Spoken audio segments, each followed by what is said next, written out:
Hello.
Yeah? Okay. Good morning. Welcome to Communitas. It's very lovely to have you this morning. And also welcome to Latvia or Riga if you're new. My name is Radona, and I'm opening today. Feel free to take some tea or coffee in the back, and as well as some snacks. PP really advertised the cherry, so you might want to try that one out. Today, actually, I'm not sure if you have seen in our Facebook group, but Mark has posted a picture over there and a text on the lines of God saw you because he was looking for you. And I actually felt that that's such a strong statement. And because of it, the past few days, I have been thinking and reading upon some amazing verses where it shows not only that God is looking for us, but that he also finds delight in us and he rejoices in us. And I'm going to read one of them. It's Psalm 18, verses 16 to 17. He drew me out of many waters. He also brought me out into a broad place. He delivered me because he delighted in me. And while I was trying to dig more into these verses, I came across a gem that I would like to share with you this morning. And I'll be reading a short text from Spurgeon, which honestly hit the spot for me. How heartwarming to the believer is the delight that God takes in his saints. We cannot see any reason in ourselves why the Lord should take pleasure in us. We do not even take delight in ourselves, for we often have to groan, being burdened, conscious of our sinfulness, and deploring our unfaithfulness. We are fearful that God's people cannot take much encouragement from us, for he surely can see our many imperfections and our failures. And so because to lament our infirmities rather than admire our graces. We do not read anywhere that God delights in the cloud-capped mountains or the sparkling stars, but we do read that he delighted in the habitable parts of the earth, and that his delights are with the sons of men. We do not even find it written that angels give his soul delight, nor does he say concerning cherubim and seraphim, thou shalt be called Hephisab, for the Lord delighted in thee. But he does say all that to poor fallen creatures like ourselves, debased and depraved by sin, but saved, exalted, and glorified by his grace. In what strong language he expresses his delight in his people.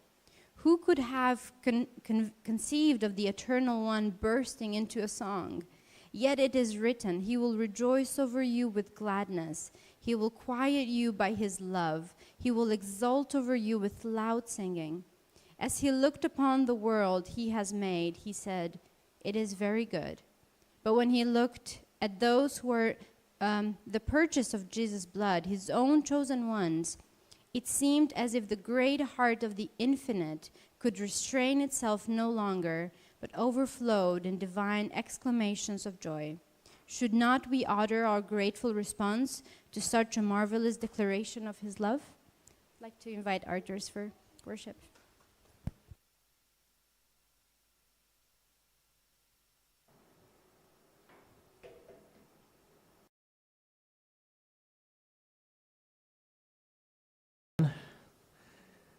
apologize again for delaying everyone. Invite everyone to stand up and worship our Lord.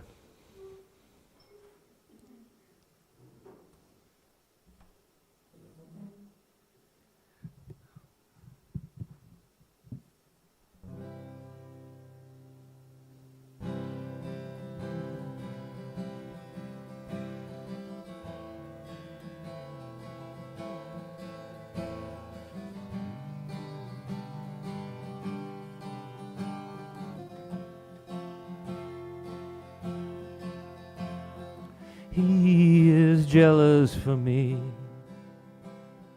Love's like a hurricane. I am a tree bending beneath the way of his wind and mercy.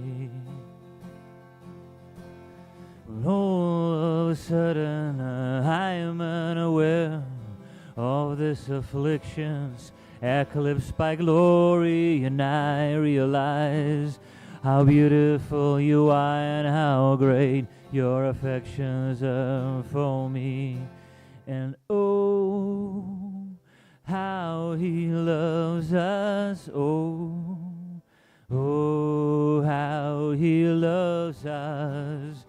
How he loves us. Oh, he loves us. Oh, how he loves us. Oh, how he loves us. How he loves.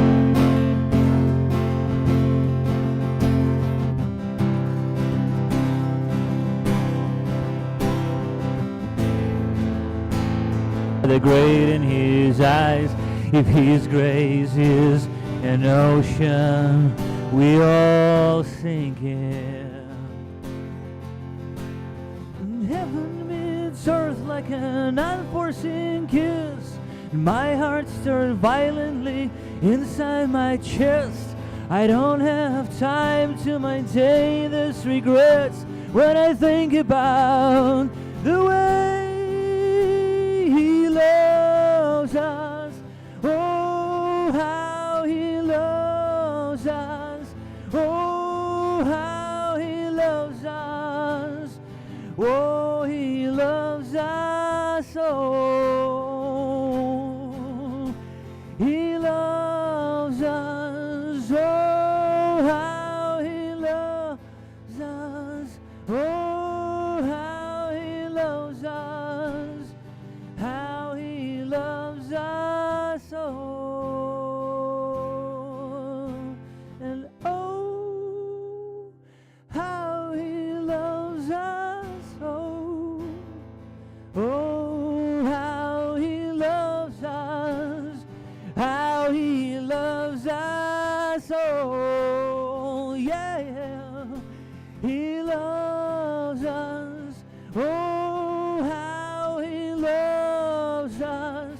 Oh, how he loves us. How he loves us. Oh, he loves us.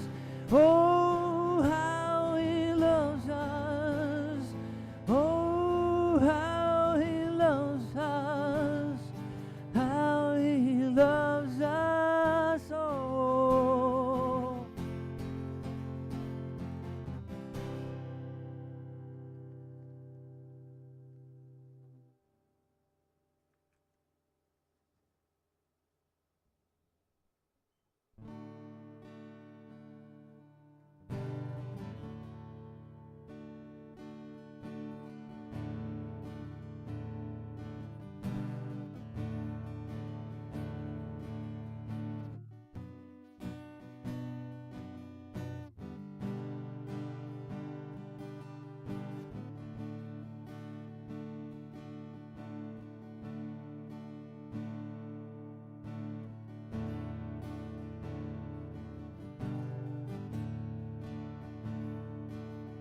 When I'm not somebody I believe in, hold on to me.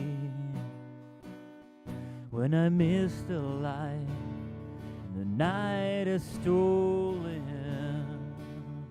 when I'm slamming all the doors you open, hold on to me. Yeah, hold on to me. Hold on to me when it's too dark to see you. Hold on to me when I have reached the end. Hold on to me when I forget I need you. When I let go, hold me again. When I don't feel like it's worth defending, when I'm tired of my pretending, hold on to me. When I start to break in desperation, underneath the weight of expectation, hold on to me. Hold on to me. Hold on to me when it's too dark to see you. Hold on to me when I have reached the end.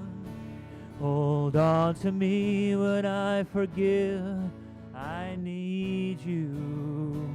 When I let go, hold me again. Hold on to me when it's too dark to see you. Hold on to me when I have reached the end. Hold on to me when I forget I need you. When I let go, hold me again. I could rest here in your arms forever, 'cause I know nobody loves me better. Hold on to me. Ooh, hold on to me.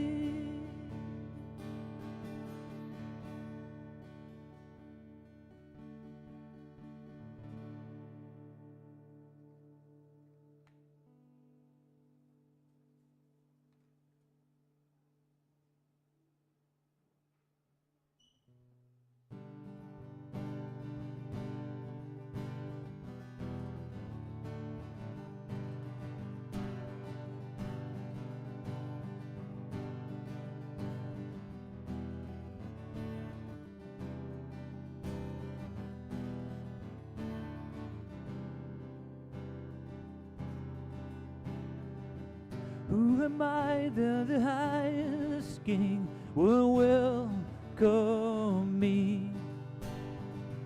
I was lost, but he brought me in on his love for me. Yes, his love for me. Who the Son sets free, oh, he's free indeed. I'm a child of God, yes I am. Free at last, he has ransomed me. His grace runs deep. While I was a slave to sin, Jesus died for me, yeah. Oh, he died for me.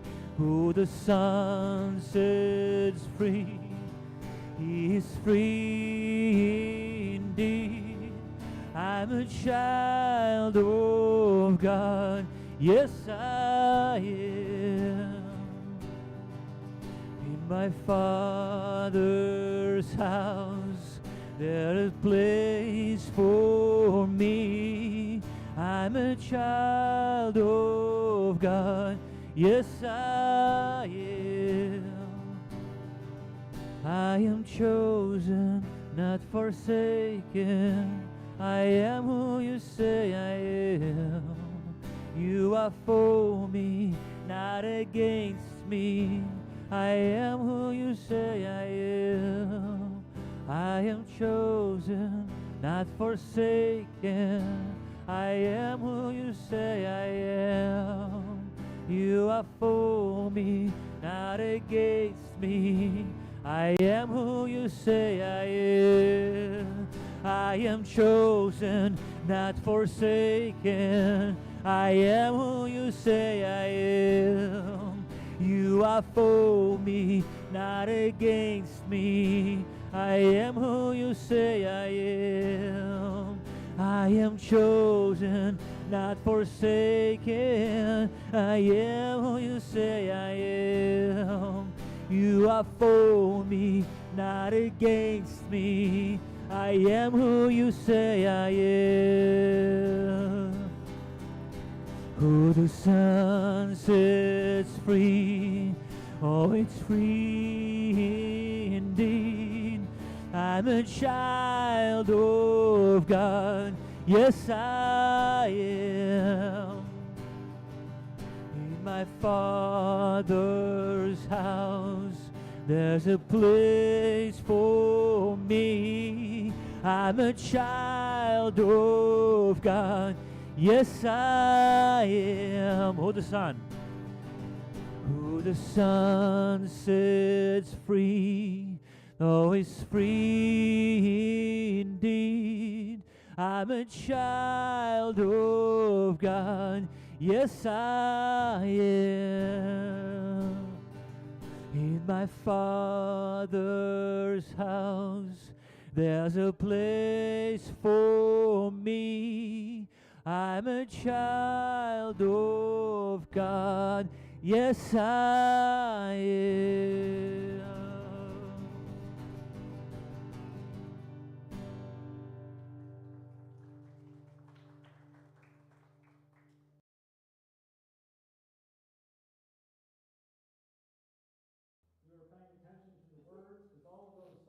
Actually were very well chosen and very much fit the theme we're looking at today and the next few weeks. But in any case, once again, welcome here. Glad you're here.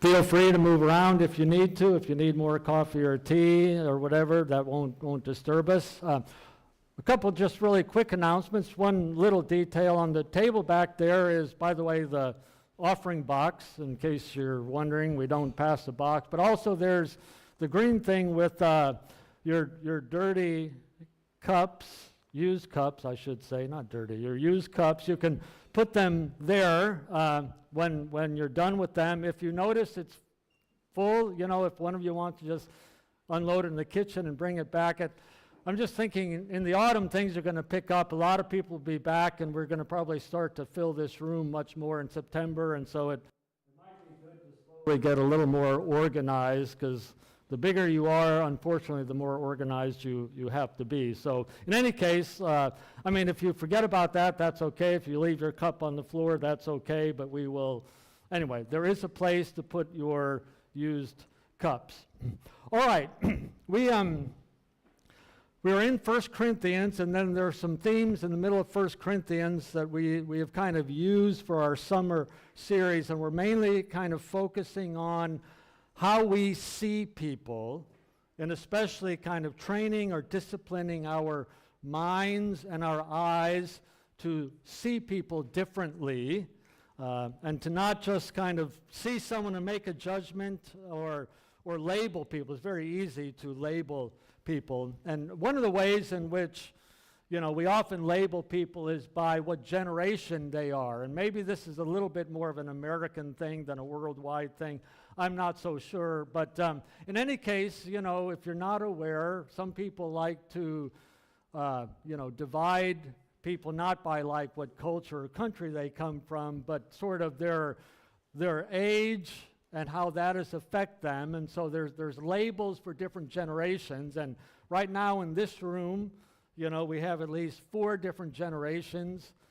Technically, I might, or maybe Victor and I might be the only example of one particular generation. I won't mention what that might be.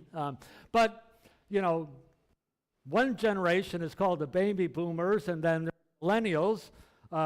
Most of you are millennials, and this is just one way these people are categorized. Like, some people think millennials are tech-savvy, materialistic, selfish, lazy, and arrogant. I have a feeling millennials did not choose those labels for themselves. I'm not sure who labeled millennials that way. Then here, the boomers are respectful, work-centric, community-oriented, well-educated, and ethical. Probably boomers labeled themselves that way. I'm not sure. But these are labels we use for people. This is another interesting statistic that I found, that 91% of baby boomers wash their hands before leaving public restrooms. Okay, the other generations are not so good. Okay, so I'm just thinking maybe when like Aaron and Deb get back, we're going to station them outside the toilets there, and just as you come out, we'll ask you, did you wash your hands there? But in any case, Gen Z, most of you are not Gen Z, most of you are millennials, so do a little bit better washing your hands, maybe. That might be good. This is just, not even sure how they figure that out. Maybe the numbers are made up. But again, the point is people see these kinds of things and categorize others. This is another interesting one about what's between the boomers and the millennials. And especially it's Gen X. Most of my contacts, including my wife and her friends, are Gen X. Just to put her in that category, and especially Gen X. The people that I know are always, those millennials, because we also have a lot of friends who are millennials, and it's usually negative. Those millennials, they're like this, and yes, you do, don't deny it. I've heard you and Nora and how you talk about our friends who are millennials. But in any case, lots of generations tend to see their own generation as kind of better than those others. Those old boomers are just kind of not with it, and then, in any case, this might not be important to you, these particular labels or generations, but the point is that's just one of many examples of how we look at people and make certain kinds of judgments about them, and it's very easy to assign labels, okay? And so one of the dangers is, I can look at Eugen and think, okay, I know what generation he is. It'd be very easy to think, then since he's in that category, he's got all those characteristics of those categories, okay? And then I treat him, according to those categories and not according to who he is as a person. So instead of seeing him eye to eye as a person, I just see him as a label. And we pretty much do that all the time, actually, without even thinking about it. It's just kind of automatically how we do that. And one of the themes we've been looking at in the last month is to think about how Jesus sees us. And I'm pretty sure Jesus does not use our labels for people. I don't think these are his categories.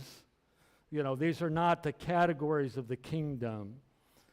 Okay? And so we are in this kind of long process, for, a couple months of just looking at stories in the Bible of how Jesus interacted with people, or how in the Old Testament, how God related to people. And again, this is one of our theme verses, till we go back to 1 Corinthians September. Welcome one another then, as Christ welcomed you. Today we're going to be looking at an Old Testament story, and Radona's going to come up and read part of that story from Genesis chapter 25.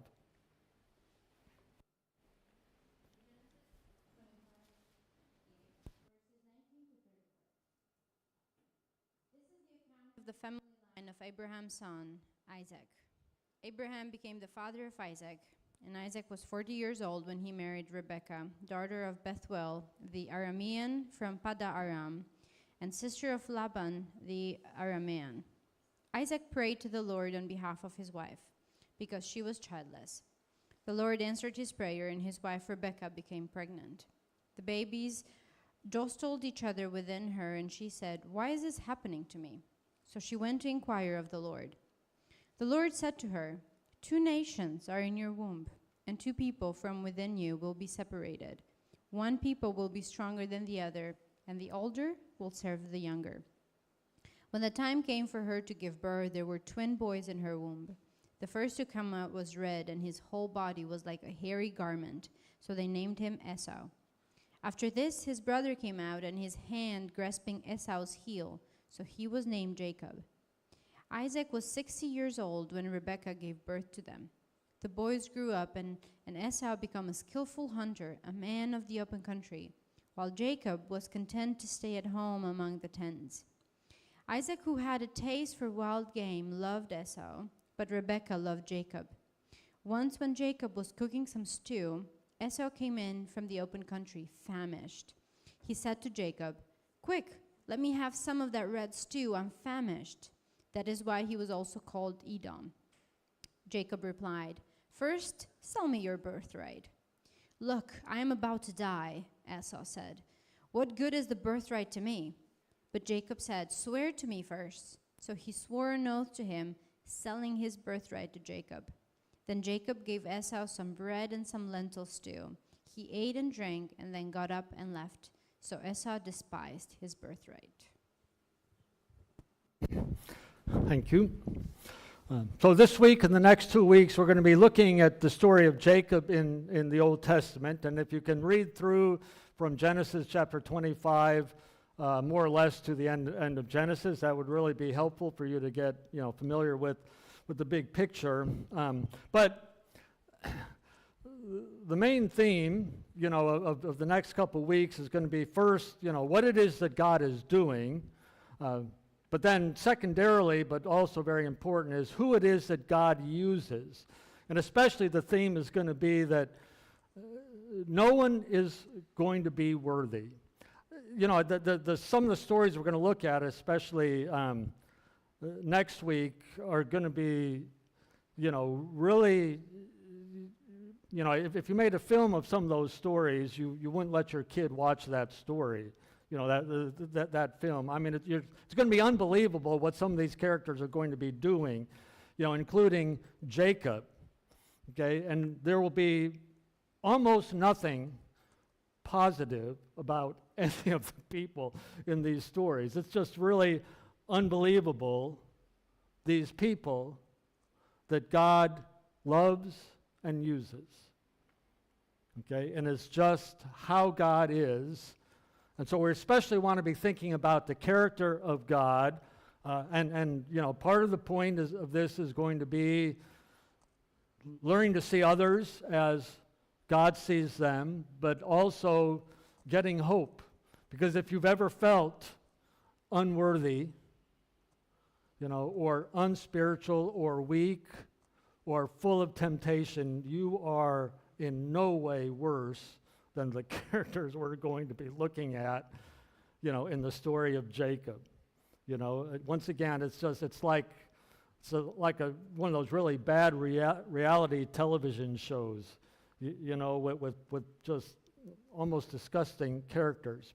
But we're kind of introduced to some of these characters in the section in Genesis 25 that Redona read.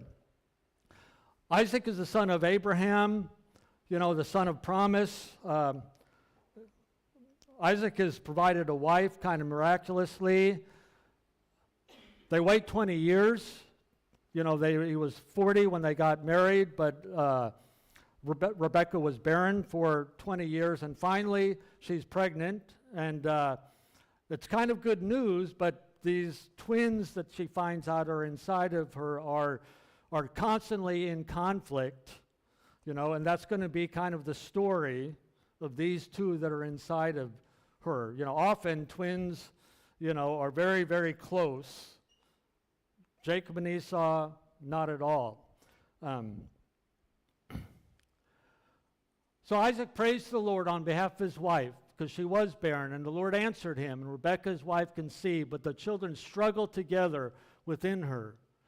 And so she's troubled by this, and she's wondering what is this going to be about? What is the meaning of this struggle that's inside of me? And so she goes to inquire of the Lord, and the Lord says, there are 2 nations in your womb, and 2 peoples will be separated from your body, and one people shall be stronger than the other, and the older shall serve the younger. And that last line is one of the very significant things, we need to get about how God is going to work and who he's going to work with, and how God is completely unconcerned with any kind of human convention or normal ways of doing things. And, it might be that some of you come from societies where the firstborn has a great deal of significance. For me as an American, where we're all supposed to be completely equal, we're not supposed to give much significance to, who's the oldest. I mean, some of you know my mother passed away in January, and my parents were not rich, so there wasn't like a lot of money to divide, but, however her final property is going to be divided, it'll probably be divided 4 ways equally, and my oldest sister or my oldest brother will not get a bigger portion. But back then, that was normal. The oldest would get at least a double portion. The oldest had priority, and that happens in a couple hundred years ago, even in British society. The oldest son would get most of the land and the title. The second son might get this, and the third son, like me, I'm the third son, and I would either go into the army, which at that point was not necessarily the most respectable position, or become clergy, a pastor, because that also was not, necessarily the most significant kind of, and your career was chosen to you by your birth order, okay, and that's usual in many, many societies. Certainly was back then, that the oldest always has priority. Okay, and this is very intentional, that God is like, I'm not doing things that way. I've got my own way of doing it, and I'm going to do it my way, and I'm not seeing people the way culture sees them, and I'm not interacting with people the way culture says they're supposed to be interacted with. And so God chooses the younger here to end up having priority over the older. This is consistent with what we saw in 1 Corinthians. If you remember, one of the things Paul says there to that church, brothers and sisters, think of what you were when you were called. Not many were wise by human standards, and not many were influential, and not many were of noble birth. I mean, some had some wealth in the Corinthian church, but most were not. Most were very much working class people. God chose the foolish things of the world to shame the wise, and God chose the weak things of the world to shame the strong. And this has been God's consistent pattern. Okay, he chooses who he wants for his purposes, and he chooses people who might have lots of strengths and gifts and wisdom or education or wealth or whatever, but he very much delights in choosing people who don't fit in to those higher levels of society. When the boys were born, afterward his brother came forth, his hand holding Esau's heel. So Esau is the older, and of the twins, he came out first. Okay, but Jacob, I mean, I don't know what the midwives, I don't know if this has ever happened, but, Esau comes out, and Jacob, the little baby, has a hold of his brother's heel and comes out right after him. He's holding Esau's heel, and that's why his name is Jacob. That's connected to coming at the heel, being at the heel, and Hebrew kind of can have different nuances, but the nuance is kind of he's grasping, and he's just kind of right behind you, and you can kind of feel him breathing on the back of your neck. Okay, you kind of just, it's a little bit of a threat. The boys grew up, and Esau became a skillful hunter, a man of the field. But Jacob was a peaceful man, living in tents.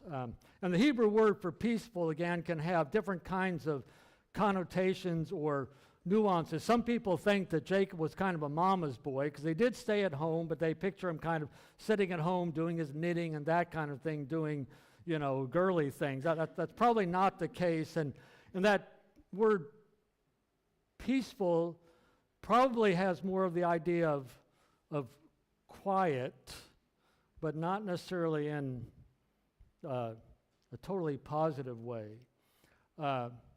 It's like, if you're playing a board game, you're playing cards, and there's that guy who's very quiet, and he's just holding his cards, and you can't read his face, and he's just, you don't know. You're just like, it's actually a little bit of a threat. What's going on behind him? And since I'm outside of Sunday morning, I'm a pretty quiet, introvert guy. I mean, I've had people tell me, Mark, I don't know what you're thinking. You kind of sit there, and I don't know if you're judging us or what.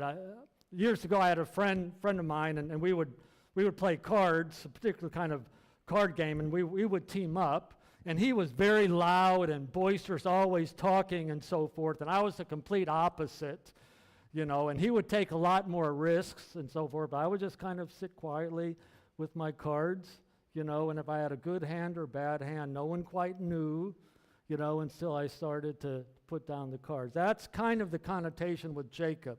He's quiet, maybe in a slightly threatening way. He's quiet and calculating. That's Jacob. In the first scene that Red owner read, he's kind of manipulative with his brother, with Esau. Esau comes in and he's hungry, and Esau is kind of a man of the flesh, a man of not delayed gratification. He just wants things right now, and Jacob uses that to his advantage, and he gets his brother to promise that this birthright that belongs to Esau is the oldest. Jacob buys it for a pot of stew, which has got to be the lamest. All the way to get, Jacob is not a good character here. Okay, and Esau is very much blamed for this. Esau despised his birthright. It wasn't important enough to him, that he would think he was selling it, just to get a bowl of soup. That's the kind of characters they are. But it gets worse as the story goes on, and the way that Jacob is actually going to get his father's blessing, because this is what you want in your family. You want your father's blessing, and then again, the eldest is going to get the special blessing. And I don't know if you remember the story of how Jacob gets his blessing, but Isaac's favorite son is Esau, and Isaac likes, the food that Esau hunts and brings into him, and Isaac knows that his death is coming near, and so he knows he's got to officially pass the blessing on. So he asks Esau to go out, hunt some wild animal, and bring it to him to eat, and then he's going to get the blessing. Okay, but Rebekah is hearing that, and Rebekah's favorite son is Jacob, and Rebekah is going to manipulate this thing. And in chapter 27, there's 4 characters, and not a one of them is good. Okay, not a one of them is good or does the right thing or is in the least respectable. None of them does anything that is commendable. And so Rebekah comes to Jacob and says, your brother's out hunting, you've got to get your father's blessing. You go out, get a couple goats, bring them here, we'll kill them, I'm going to cook the meat, I'm going to use the skin, I'm going to put the skin on you, because Esau's a hairy guy, Jacob's a smooth guy, and so if Isaac touches them, he'll find out, because see, Isaac can't see. He's physically blind, and of course, often in the Bible, that physical blindness is also telling us something about the character. There's a moral judgment. Isaac is blind to some things, not just physically. And so in this picture, here's Rebekah, behind Jacob, and probably Rebekah was not literally in the scene, but almost all the artwork of this scene has Rebekah manipulating this and Jacob doing exactly what Rebekah tells him to do. And so Jacob comes in and he brings this food and he tells his father that I'm Esau. And he feels right, doesn't sound right. Isaac is like, that your voice is like Jacob, who are you? And one of the interesting things is that Jacob, swears by the Lord his God, I am Esau. That's the classic taking God's name in vain. He's using God's name to manipulate people to get his own way. He's using God for his own advantage. This is Jacob. Okay, as we're going to see in the next few weeks, this is one of the key characters in the book of Genesis and the Old Testament. This is what he is actually like. Anyway, it works. It works. No character comes off positively here. Nevertheless, this is what happens. These are the words that Isaac declares to Jacob. See, the smell of my son is like the smell of a field, because Rebekah had snuck into Esau's stuff and got Esau's clothes and also put that on, so he would smell right. He didn't sound right, but he felt right and smelt right. The smell of the field with the Lord is blessed. Now may God give you the dew of heaven and the fatness of the earth and an abundance of grain and new wine. May people serve you and nations bow down to you. Be master of your brothers. And may your mother's sons bow down to you. And cursed be those who curse you, and blessed be those who bless you. Jacob receives the blessing. The younger son, who's not supposed to get the blessing, receives Isaac's blessing. So Rebekah and Jacob appear to get what they want. They get the blessing. And then they go out, and about that time Esau comes in. Okay, and he also brings the food. And as soon as Isaac, hears Esau, all the pieces fit together, and he realizes, oh wait, this is Esau. So who is that other guy? And Esau is in tears. And he cries out, is there no blessing for me too? No. Well, there is a kind of blessing. You can read it on your own. It's kind of a blessing, but it's just not the blessing he wanted.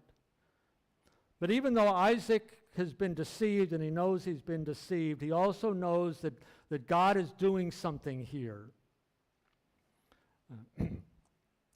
God is up to something, and the words that Isaac spoke had meaning beyond himself, and he can't go back on that blessing. He's passed on God's blessing to his second son. So no character comes off positively. Rebekah is scheming against her husband and against her eldest son. And Isaac is clueless. And Esau is just a foolish, duped character. He's kind of the joke of the story, you might say. And Jacob is like just altogether deceiving. In one sense, Jacob gets what he wants. He does get the blessing, and he will be blessed. But in another real sense, nobody gets what he or she wants. Jacob will become a wealthy man, and God will use him in his purposes, but Jacob will not have a life of peace. The blessing will never give him peace. He will always be an unhappy man, at least up until maybe the last 10, 20 years of his life. I mean, we'll see that later on, but he's going to be living in conflict with everyone around him and living in fear. He's going to always have to be that quiet guy watching his cards and wondering if he's got the strong cards and if he can play his cards well. And he'll never be certain if it's going to work out for him. Rebekah schemes for her son. She will never see him again because he's got to run now. Because Esau has vowed he's going to kill Jacob. As soon as Isaac is dead, Esau is going to kill his brother. So Jacob's got to run. Rebekah manipulates things again so that Isaac sends Jacob back to her family to find a wife there. So that gives a good reason for Jacob to go. She will never see her favorite son again. That's what she got for her manipulation. She lost what was most important to her because she tried to pull the strings instead of letting God do his thing. But really the fascinating thing about what happens here is even after Isaac knows what has happened, he knows that he has been deceived and that he originally thought he was giving his blessing to Esau.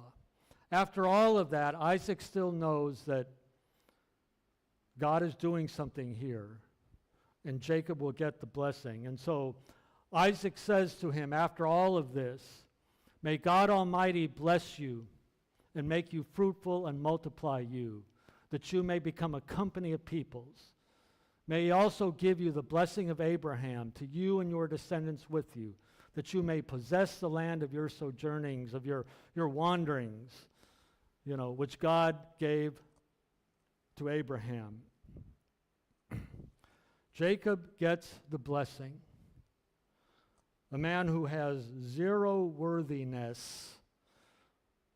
From his birth, he doesn't deserve the blessing. From his behavior, he doesn't deserve the blessing. But God is doing something because God does things his own way for his own purposes, and God has an end in mind. And so Jacob gets the blessing.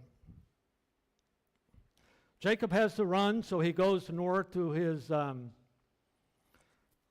mother's family, and there's the critical scene in chapter 28 where he's a day or two's journey away from his family, and he's kind of in the wilderness, and he's sleeping, and he's kind of puts a rock behind his head as a pillow. I don't know if it was like lying down or if he's leaning against a rock, but this is kind of a famous dream that he has, where there's a stairway to heaven and there's angels coming up and down, okay, and that's just kind of symbolic of there's a connection between our world and God's world, and it's possible to bridge that. There's a bridge between God and humanity. And so Jacob has this experience of God's presence. Okay, once again, this is Jacob, who so far has done not one thing good. Not one thing good has Jacob done. And yet he gets to experience God. God comes down to his level, to where he is, and speaks to him.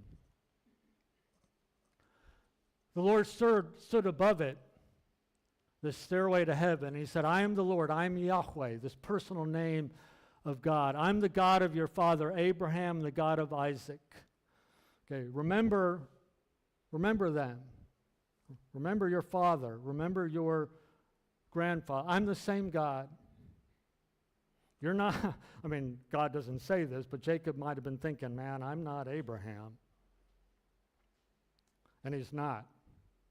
Abraham had his weaknesses, but there was a lot of positive things about Abraham, and Jacob could easily say, I'm not Abraham. But God says, I'm the same God. I was Abraham's God, and I was your father's God, and now here I am. I am your God. And I'm coming into relationship with you. The land on which you lie, I'm going to give it to you and to your descendants. Your descendants also will be like the dust of the earth, and you will spread out to the west and to the east, to the north and the south, and in you and in your descendants shall all the families of the earth be blessed. And this is going to be a critical part of the story as we're going on, that God is blessing these people, but God has a bigger end in mind than just these people. In your descendants shall all the families of the earth be blessed. Behold, I am with you and will keep you. Jacob. God is going to be with Jacob. Jacob is going to continue to be deceiving and conniving. He's going to be the quiet guy with his cards, calculating to his own advantage. Not necessarily a good character. God says, I'm going to be with you.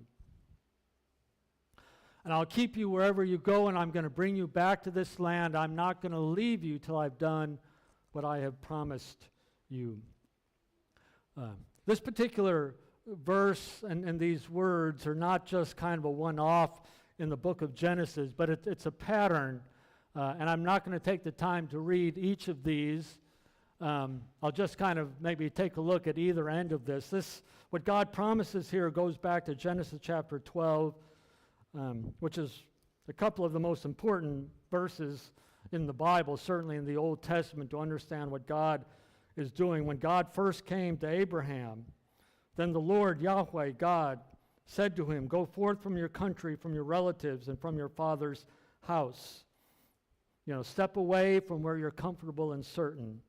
Go to the land I'm going to show you, and I will make you a great nation, and I will bless you and make your name great, and you will be a blessing.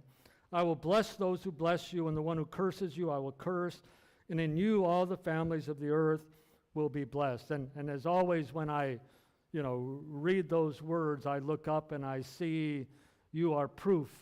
You are proof of that promise that's now about 4,000 years old. All the nations on earth will be blessed. I mean, just look around, literally in this room.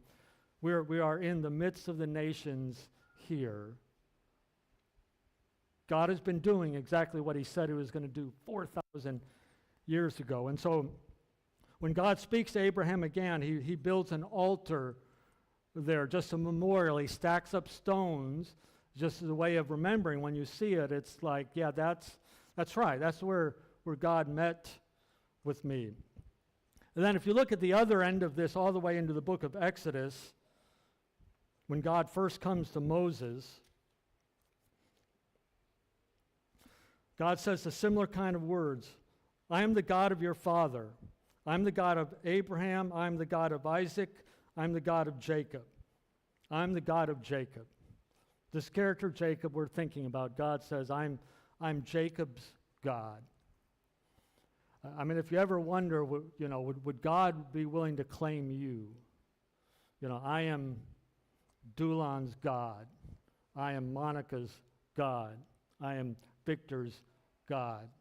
If you ever wonder, would God say that? He would. If he would say, "I'm Jacob's God," then he would say, "I'm your God." I'm the God of Abraham, the God of Isaac, the God of Jacob. And then Moses hid his face, for he was afraid to look at God. And the Lord said, "I've seen the affliction of my people who are in Egypt. I've given heed to their cry because of their taskmasters. For I'm aware of their sufferings, and I have come down to deliver them from the power of the Egyptians." So you just have this pattern throughout these stories, these beginning stories, as God is working with people for his own purposes. These words are repeated. I'm the same God. I'm the God of your fathers. And so this is one of the critical themes of the book of Genesis, and that is that God is faithful. And there's going to be, some differences between life back then and here. One of the things, you've often heard me say when we look at Old Testament stories, we have to remember where we are in the story. Because not everything, that happened in Old Testament times is necessary for us. I mean, we're going to see that Jacob ends up with 4 wives. Okay, that's not the norm. It didn't turn out so well for him, except, God still used it. Okay, and we're not exactly Jacob in the story either. Okay, so there's not every detail in these stories immediately or automatically applied to us. Okay, but the thing that never changes in all the stories is who God is. He's always faithful. He speaks promises, and he keeps his word. And he's always choosing people like Jacob. Always. It's kind of the common pattern. These are the kinds of people that God relates to and takes up into his purposes. So Jacob's faith, it's genuine, but it's still imperfect. And so here, as Jacob has this experience, and he gets up and he says, "Surely the Lord is in this place." And I didn't understand it, and how awesome is this place. And so Jacob takes that stone he was sleeping on, and it becomes a memorial stone, a stone of memory for him to remember. Yeah, this is where God met with me. This is a special place, and I can remember, what happened to me here. So it says, Jacob made a vow saying, "If God will be with me and will keep me on this journey that I take, and give me food and garments to wear, and I return to my father's house, then the Lord will be my God. And the stone which I have set up as a pillar will be God's house, and of all that you give me, I will surely give a tenth to you." Jacob is still kind of making a deal with God. Okay, I mean, he recognizes there's God's grace here, but there's still an element of a deal. I mean, he's still saying, if you will do these things for me, God, then I will reciprocate. I will give back. And if you're on my side, then I'll be on your side. Okay, it's imperfect faith, but I'm still convinced it's genuine. I mean, this is as far as Jacob has gotten. And this is also good news for us. Okay, if you look at the imperfections of your faith, and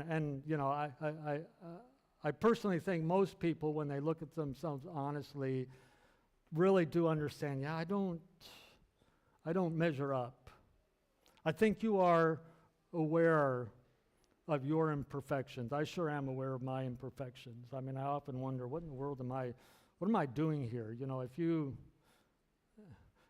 you knew my heart, you would tell me to sit down and shut up right now. You'd find another pastor. Okay, and I recognize the imperfection of my faith. And you might recognize the imperfection of your faith, but it doesn't mean it's not genuine. Okay, you're on your journey like Jacob was. Okay, you have faith, but you're on a journey. That's good news. Your faith doesn't have to be perfect yet. It's like that song that we sang. It just hold on. Okay, hold on. Whatever's going on in your mind, whether you think it matters or not, or it's going to work or not, you just hold on. Just hold on. Okay, because the good news is your weak holding on is nothing compared to God's almighty strength holding on to you. So God said to Jacob, "Look, I'm with you. I am with you. I will keep you wherever you go. I am with you." Now, it's easy, when we read these stories from the Bible, especially if you grew up with these stories and these were kind of communicated to you as like great heroes of the Bible. These are mighty men of faith. I mean, Abraham is known as a man of faith. That they are special characters, and we might think, I wish we could have lived back then. I wish I could have had Abraham's experiences. I wish I could talk to Abraham and find out what it was like. They were privileged people, and I've never had Abraham's experiences. I mean, I've had a number of experiences where I was convinced God was doing something, but I've never heard a voice from heaven. I've never had like a vision. I mean, some people do, but I've not had any of those experiences. And so we might think, man, I wish I could be like Abraham or even like Isaac or even like Jacob. Better be Jacob than who I am. It's easy to think that. But the amazing thing is that we are more privileged people than Abraham and Isaac and Jacob. Last week we were looking at John chapter 1. Remember what John said, about Jesus. He dwelt among us. Jesus, God the Son, the Word of God, made his home with us. Jesus in John chapter 1 refers to this Jacob story, about the angels ascending and descending, and Jesus saying, look, guys, this is those men that Jesus is talking to were far more privileged than even Abraham, Isaac, and Jacob, because now God has become flesh. And he's literally walking among them, and then Jesus is going to give his Spirit. God is closer to you because the Spirit lives in you, in a sense, than God was to Abraham, Isaac, and Jacob. God was with them, but God lives in you. That's how close God now comes to us. We actually have him living in us. We are privileged people. We live after the time of Jesus. All the things that we now learn with the coming of Jesus, with the crucifixion and resurrection, those guys back then didn't have a clear picture of that, and we now have that picture, and we now have the Spirit. And truly these words are true of us. I am with you. I am with you. And even if you are Jacob, God says, I am with you. It's amazing good news. However unworthy you might feel, it really doesn't matter to God. That's not how God sees you. God doesn't see you the way you see yourself. God doesn't see you the way other people see you, and God doesn't see you the way you see yourself. We are all ignorant about ourselves. God sees us. He knows us. He knows our hearts. And he loves us. Okay? And he allows us to be a part of what he is doing. And this is just the pattern all through the Bible. We're all Jacobs and we're all Rebeccas. And God is never hindered by that. It's good news. Okay, this is the God who loves us. Father, I pray that somehow this truth would be driven into our hearts, that you would give us new eyes and new minds just to see and to think differently. And Lord, give us your eyes. Help us not to judge ourselves or others by standards that do not apply, but to understand you, to know your heart, to know your ways, and to find joy in your presence. Amen. Archer's going to come up. We're going to sing one more song.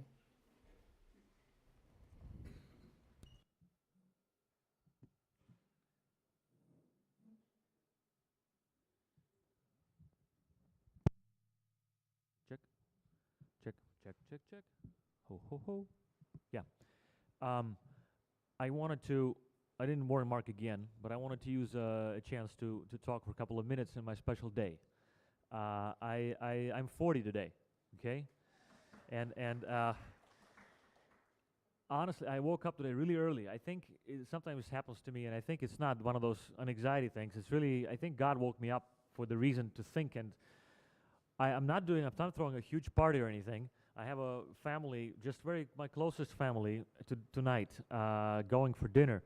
And I was thinking what I'm going to say. And for the first time in maybe 20 years, I actually wrote a little speech. I don't do that even I'm a public figure. I'm a head of school, and I don't speak out of the paper even when I do speeches at graduations. But I did that. Why? Because really the thoughts were pouring through my head. And this sermon couldn't be better. It's about birth, about the firstborn. I'm lucky because of this story, because I'm not a firstborn. I have an older brother. But what actually I want to talk about to you today is time. And what am I actually celebrating? I actually started to think about that today in the morning. Is it 40 years, 40 times around sun? I actually thinking I'm celebrating life. And for my little speech today, I pulled up definition of life on Wikipedia. I want to read it to you. Maybe it's a deep thought. I'm sorry for taking so much of your time. But definition of life, sorry, I lost it. Definition of life. Officially in the internet, the condition that distinguishes animals and plants from inorganic matter, including the capacity for growth, reproduction, functional activity, and continual change preceding death. The second definition, the existence of an individual human being or animal. As I'm thinking about 40 years of my life and celebrating today, I think it's really foolish of us to boil it down to the condition or existence.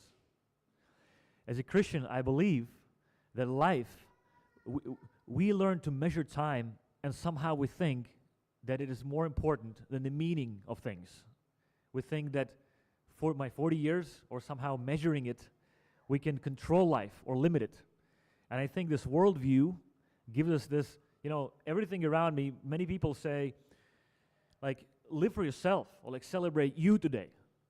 Take a day for yourself, celebrate you. And I want to reverse it. I want to tell you that I'm realizing that this definition is too narrow. Life is limitless. It's everlasting. And through knowing God, I came to the realization in my life once that I'm part of something limitless. That actually, if I'm celebrating how much time I have with Him, I would have to say eternity. Because long before I was born as an idea. Even before my name was given to my parents, I was thinking about it today. And long after I passed this journey here, I can be with Him. And so I'm celebrating eternity. Anyway, I wanted to just share it with you and put it in perspective this way, that it's really a true special realization that by having a relationship with God, we all of a sudden, this 40 or 50 or firstborn or secondborn really becomes irrelevant. Because if you're timeless, how do you even discern if somebody's 40 or 50? On a timeless line, this much or this much becomes irrelevant. And so it's really interesting that this definition, we got into, I think, really big foolishness of scientific thinking about our lives. And I want to challenge everyone to think broader. So it's no wonder I don't feel anything special. The first thing people ask usually when you turn 40, how do you feel now? Like yesterday, I guess. Only I'm celebrating life more, and I want to finish with a little joking, like a funny thought that just came to my mind. First of all, I figured out, just read up that when Mark was preaching, that when Jacob was leaving his parents, he was 63. That's approximate calculation, okay? So I got some time. And also, 40 marks something in the Bible. If a man comes to mind, at least to me, who was 40 in the Bible, it was Moses. So I just want to share with you that for the most of my life, I was thinking, why did God choose this old dude? Probably because he's smart or somehow became quite perfect in his life. And now I realize, no, he chose a young man, full of energy. In fact, imperfect, because today, on my 40th birthday, the first thing I did at home is scratch the floor of my rented house. Then I forgot my guitar on the way to church.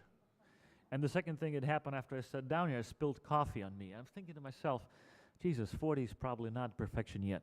I got a ways to go.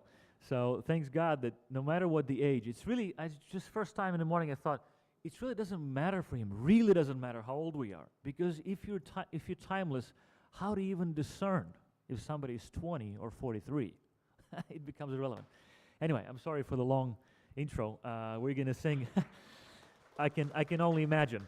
And maybe last but not the least, there's also what I'm doing today. I'm just called my really close family to the dinner today. I'm not doing a big thing, but I'm calling some people I know for years. And one person in this room has played a huge role in my life. And if I'm counting right, that's going to be 30 years I know this person. This is Mark. So thank you, Mark. You've been a huge part of this little journey of mine. So let's sing together. I Can Only Imagine. Also a very interesting song about that. I don't want to imagine life without God. So let's sing.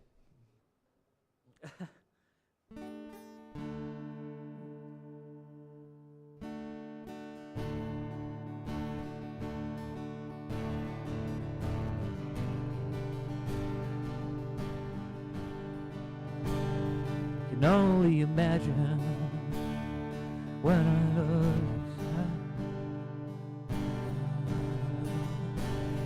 by your side.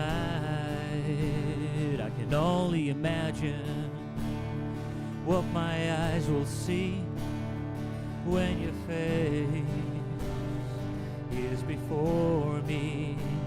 I can only imagine. Surrounded by your glory, oh, will my heart feel? Will I dance for you, Jesus? Or in knowing you be still? When I stand in your presence, to my knees will I fall? Will I sing hallelujah? Will I be able to speak it all? I can only imagine. I can only imagine. I can only imagine when the day comes and I find myself standing in the sun. I can only imagine when all I will do is forever worship you. I can only imagine. Surrounded by your glory, oh, will my heart feel? Will I dance for you, Jesus? Or in knowing you be still? Will I stand in your presence? To my knees will I fall? Will I sing hallelujah? I be able to speak it all. I can only imagine. Oh, I can only imagine.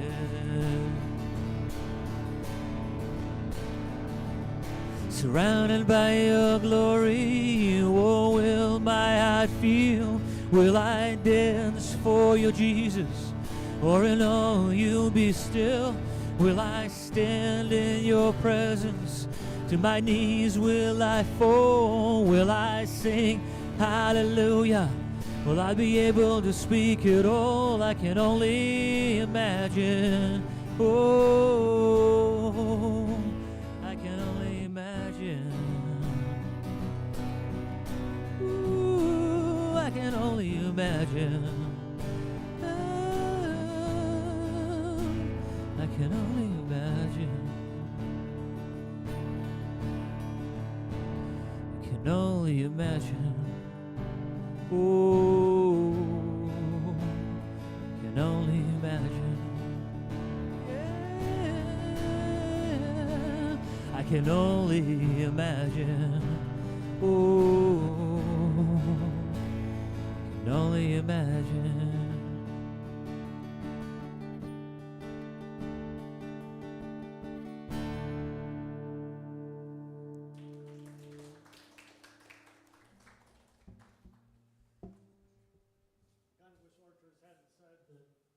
We've known each other 30 years because that puts me in an age category too, but thank you.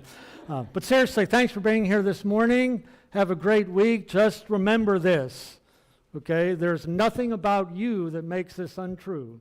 Okay, God is with you all week, everywhere you go, good or bad.